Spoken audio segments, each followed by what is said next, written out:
Hello नमस्ते। मैं हूँ शिव फ्रॉम 92.7 बिग एफएम। और मेरी मम्मी अक्सर चाहती थी, पापा भी चाहते थे कि बच्चा डॉक्टर बने।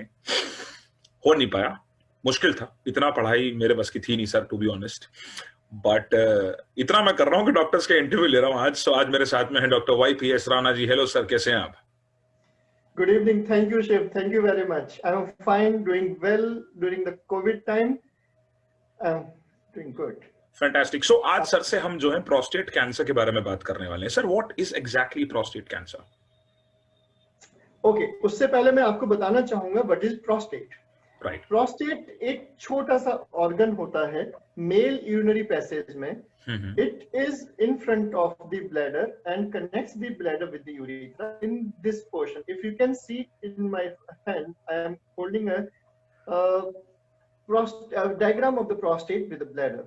This is a small walnut size prostate organ. Right. So it's very important organ. It's a usual a male accessory sexual organ. So prostate का जो main मकसद होता है आपके सीमेन में secretions पैदा करना जिसमें sperms and fluid निकलते हैं. So this is such an important organ. Now the prostate cancer, there are various diseases prostate can have. Young लोगों में प्रोस्टेट के इन्फेक्शंस होते हैं जैसे कि क्रॉनिक प्रोस्टेटाइटिस. उससे ज्यादा कॉमन एल्डरली लोगों में प्रोस्टेट का एनलार्जमेंट होता है बिनाइन प्रोस्टेटिक हाइपरप्लेजिया, जिसे कहते हैं कि गदूद का साइज इंक्रीज हो गया. उससे भी ज्यादा और एज या फिर कभी कभी प्रोस्टेट के अंदर मैलिग्नेंसी डेवलप हो जाती है, प्रोस्टेटिक कैंसर. सो जो मोस्ट कॉमन प्रोस्टेट की दिक्कतें रहती हैं जिसमें बिनाइन प्रोस्टेटिक हाइपरप्लेजिया सबसे ज्यादा कॉमन. तो बीपीएच की वजह से यूरिन के इन्फेक्शन होना, यूरिन रुकावट, बहुत बार बार जाना, फ्रीक्वेंसी, यूरिन का फोर्स कम हो जाने का सिम्टम, बहुत रेयरली कभी कभी प्रोस्टेट के साइज बढ़ने से किडनी की फेल भी हो जाती है.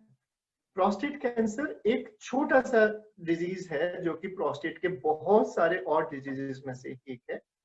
सो द प्रोस्टेट कैंसर है.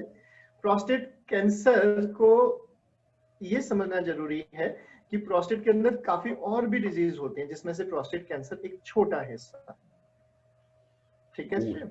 सो कॉजेस क्या होते हैं सर ये प्रोस्टेट कैंसर के? देखिए, प्रोस्टेट कैंसर के कॉजेज में जो देखा गया है आजकल का जो लाइफस्टाइल है उसका भी बहुत बड़ा रोल आ रहा है. जैसे एक्सरसाइजेस तो आज बहुत कम हो गई हैं, खाना पीना ऐसा रहता है, ओबेसिटी होती है, diet, exercise, lifestyle and hereditary cause भी है. जैसे फैमिली में अगर पेरेंट्स को है या फर्स्ट डिग्री कजन रिलेटिव को है तो प्रोस्टेट हेरिडिटरी भी होने का रिस्क रहता है. प्रोस्टेट कैंसर के जो कॉजेज में हेरिडिटरी, इडियोपैथिक, लाइफस्टाइल कॉजेज, इसके अलावा कभी कभी इन्फेक्शंस और लॉन्ग स्टैंडिंग प्रोस्टेट के अंदर जो प्रॉब्लम रहती है उससे भी कैंसर के रिस्क बढ़ते हैं. ये प्रोस्टेट कैंसर के सिम्टम्स क्या होते हैं सर? कैसे पहचान सकते हैं हम कि this might be the thing? Actually prostate cancer या फिर जो बिनाइन प्रोस्टेट एनलार्जमेंट है, सिम्टम वाइज दोनों के सिम्टम्स ऑलमोस्ट सेम ही होते हैं. तो इसमें बहुत सारा ओवरलैप है. सो प्रोस्टेट कैंसर के स्पेसिफिक सिम्टम्स की जहां तक हम बात करें बहुत ज्यादा चेंज नहीं होते. जैसे बिनाइन वालों में भी यूरिन रुक रुक के आता है, यूरिन के लिए बार बार जाना पड़ता है, यूरिन में जोड़ लगाते हैं, कभी कभी अर्जेंसी, यूरिन निकल जाता है, पेशाब में खून आने का चांस भी रहता है. सो ये जो सिम्टम्स हैं ये बिनाइन और मैलिग्नेंसी दोनों तरह के प्रोस्टेट के कैंसर पेशेंट्स में हो सकते हैं. बट बहुत सारे ग्रुप ऑफ पेशेंट ऐसे होते हैं जिसमें कोई सिम्टम्स ही नहीं है, प्रोस्टेट के अंदर ट्यूमर है, प्रोस्टेट का कैंसर बढ़ रहा है बढ़ रहा है बढ़ रहा है और कोई सिम्टम्स ही नहीं आए. तो यहाँ ये जो सिम्टम्स के भरोसे बैठने वाली बात है ना प्रोस्टेट के लिए, वो बहुत अच्छी है.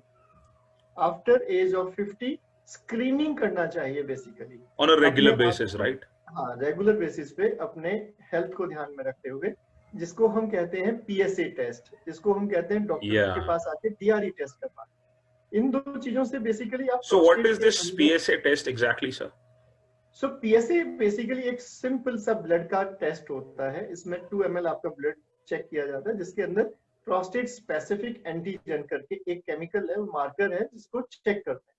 अगर इसकी वैल्यू नॉर्मल आती है चिंता की बात नहीं है. वैल्यू अगर ज्यादा आती है, 4 से ज्यादा आ रही है, तो हमें और असेस करना होता है कि उसके अंदर इन्फेक्शन की वजह से वैल्यू ज्यादा है या कैंसर की वजह से वैल्यू ज्यादा है.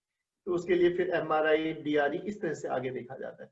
अच्छा, बहुत मजे की बात क्या है कि अगर आपने स्क्रीन डिटेक्टेड प्रोस्टेट कैंसर के केसेस को पिक किया तो उनका क्योर रेट ऑलमोस्ट 100% होता है।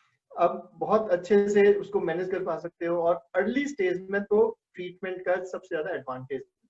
सो ये प्रोस्टेट कैंसर का इलाज क्या हो सकता है सर? ट्रीटमेंट एग्जैक्टली क्या हो सकता है? सो प्रोस्टेट कैंसर के ट्रीटमेंट को बताने से पहले मैं समझाना चाहूँ प्रोस्टेट के जो कैंसर ट्रीटमेंट है उसकी जी। स्टेजिंग कैसे करते हैं। ओके। जैसे अभी अगर प्रोस्टेट का कैंसर सिर्फ प्रोस्टेट ग्लैंड के अंदर है, उसके बाहर कहीं नहीं पहुंचा है, तो इस स्टेप में प्रोस्टेट का हम क्योर का एम रखते हैं। मतलब जड़ से जिसे बीमारी निकालने की बात होती है, प्रोस्टेट को रोबोटिक टेक्निक से हमने पूरा निकाल दिया। 100% क्योर की संभावना रहती है इस तरह के प्रोस्टेट कैंसर में। रोबोटिक टेक्निक से रिजल्ट्स बहुत अच्छे होते हैं। आजकल रोबोट बहुत एडवांस टेक्नोलॉजी है, प्रोस्टेट के लिए ही बनी है। प्रोस्टेट के लिए बहुत ज्यादा अच्छे रिजल्ट्स रहते हैं उसके। अब प्रोस्टेट के अलावा उसके बाहर अगर ट्यूमर पहुंचा है तो उस केस में हमें बेसिकली हार्मोन से थोड़ा डिजीज को सप्रेस करना है। उसके बाद में या तो रेडिएशन देनी है या फिर रोबोटिक टेक्निक को यूज करके सर्जरी करनी है। रेडिएशन ट्यूमर सेल्स को किल करने में काफी इफेक्टिव है प्रोस्टेट कैंसर में। सो रेडिएशन का टाइमली यूज अगर हमारी सर्जरी नहीं हो सकती है तो हार्मोन प्लस रेडिएशन। अगर कैंसर के अलावा फैला है, लिम्फ नोड्स में है, बोन में है, शरीर में और किसी से, देन फिर बात हाथ से आगे निकल चुकी है। उस केस में सर्जरी क्यूरेटिव नहीं होती है।